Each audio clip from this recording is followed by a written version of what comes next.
3,800 crore rupees, 7 years, and the name Rolls-Royce. That is the deal Hyderabad-based Sigma Advanced Systems has signed.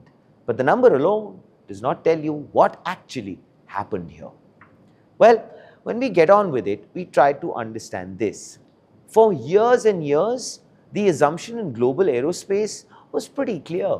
India manufactures, the West designs, certifies, and decides. Sigma has gone ahead and changed the terms of that very arrangement. The company acquired the Nasmith Group in the UK, a Tier 1 precision engineering firm with direct relationships at the heart of the British aerospace supply chain. The result is a dual source model that most Indian manufacturers have never attempted.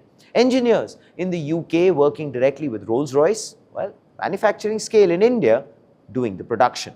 Sigma is no longer a vendor in that supply chain. It is now a partner with a seat at both ends of that very table. The market has noticed shares hit 52-week highs. Investors are definitely excited and are moving. And the 3,800 crore rupees contract is the first public confirmation that Rolls-Royce has noticed this too.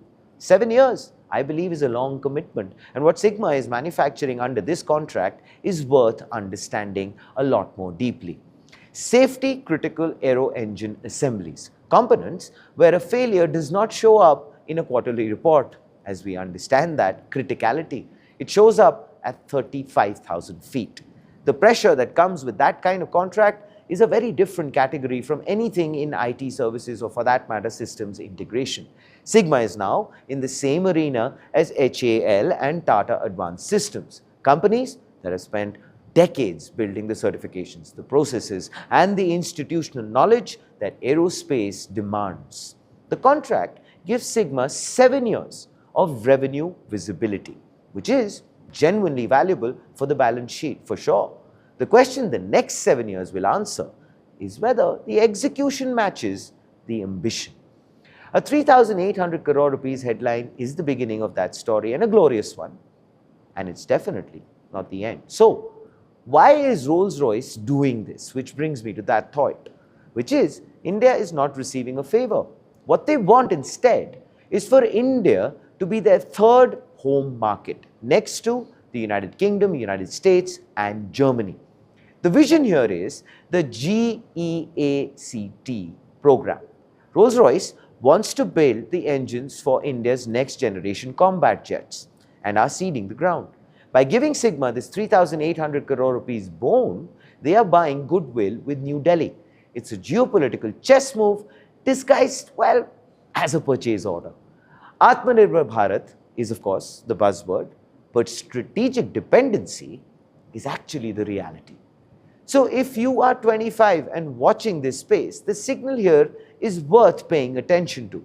High precision manufacturing is not so much a consolation prize for the generation that grew up coding. It is where some of the most demanding engineering problems in the world are being solved. And India is actually now being trusted with them at the highest of levels. Sigma is not just winning a contract.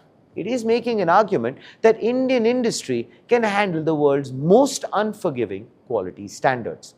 A £300 million bet from Rolls-Royce is as serious a validation of that very argument as it exists. The contract is signed, the ambition is stated. 7 years will tell us whether the execution lives up to both of those factors. Please do let us know. What are your thoughts in the comments below? This, ladies and gentlemen, is Front Page by the AIM Network. Like, share, subscribe, and always remember, think AI, think AIM.